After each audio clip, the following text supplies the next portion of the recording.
What's up, beasts? Bob here from brotherhoodofbeasts.com, christopherbobroberts.com, and today we are going to talk about the elephant model of masculinity. Now, when I was a kid in elementary school, we read a story about four blind men who saw an elephant. And I'm throwing up air quotes because obviously blind people see with their hands, right? It was the early 1900s. TV didn't exist. Movies barely existed. People had heard about these magnificent beasts from faraway, mysterious lands like Africa and Asia. But all they really saw of them was like maybe a drawing in a book at some point in their lives. Like they never really saw one in person. So when the circus comes to town and they do a parade to drum up some business and get some free advertising, it's a big deal. You get to see, the clowns, and you get to see the acrobats, and you get to see the animals. So these four blind men saw an elephant. And like a week later, they're in a bar, a guy walks up and he's like, "I heard you guys saw an elephant." They're like, "Yeah." And he's like, "Oh, that must have been so cool. I've never seen an elephant up close. What was it like?" And they're like, "It was really disappointing." One guy's like, "Yeah, I grabbed it and it was like a rope." And the other blind man's like, "We're talking about a rope. It wasn't like a rope. It was thicker. It was covered in leather. It was like a snake. It kept moving." He's like, "No, it's just like a rope and it swung a little bit, but it didn't move and it certainly wasn't thick like a snake."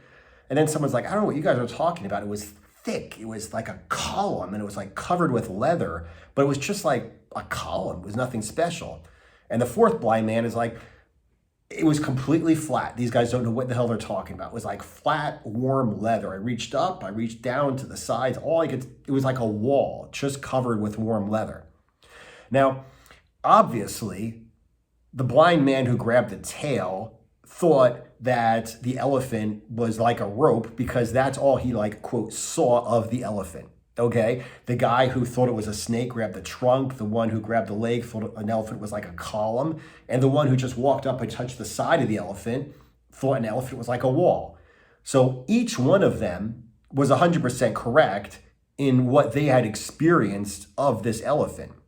But if you were to describe an elephant in its entirety, you would have to combine all of those elements together.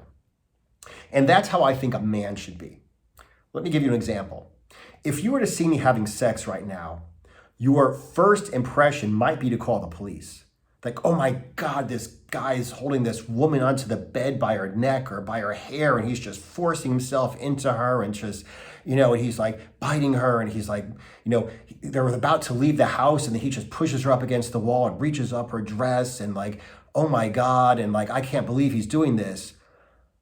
Which is true, okay? It's true. I'm not saying that's not true. But if someone else were to see me walking home these days from the gym, and I text my girlfriend, I'm like, "Oh, hey, honey, I'm on my way back. Do you want me to stop at the store or pick anything up? Can I do anything for you?" You'd probably call me a simp.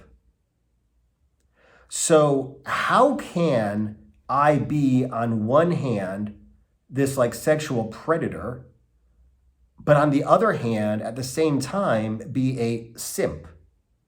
Okay? How can you see me training, bare knuckle, slamming my fists and my elbows and my knees into a heavy bag and just, doing burpees and plows and these, just launching myself off the ground, just raw and just killing myself doing these really hard intervals and really beating myself into the ground.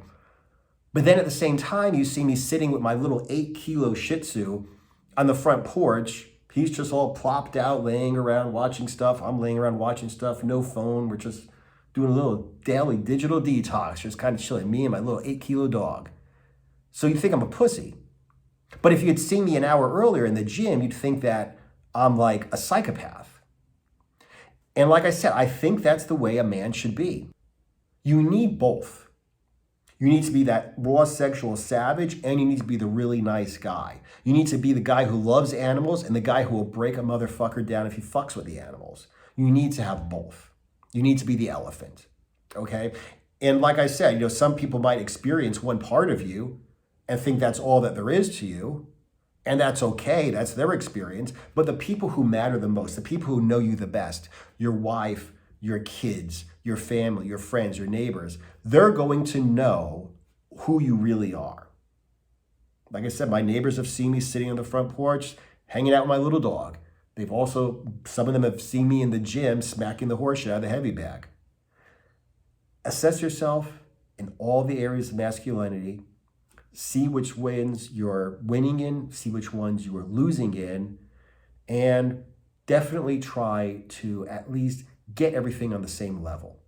Because once all the areas of your life are on the same level, then you can start upgrading them one at a time and slowly work your way up to becoming not just a complete man, but a better complete man. Subscribe if you haven't already. If you have any questions or comments or suggestions for other videos, put them down in the comment section. Aside from that, thank you guys for watching. I'll see you in the next video.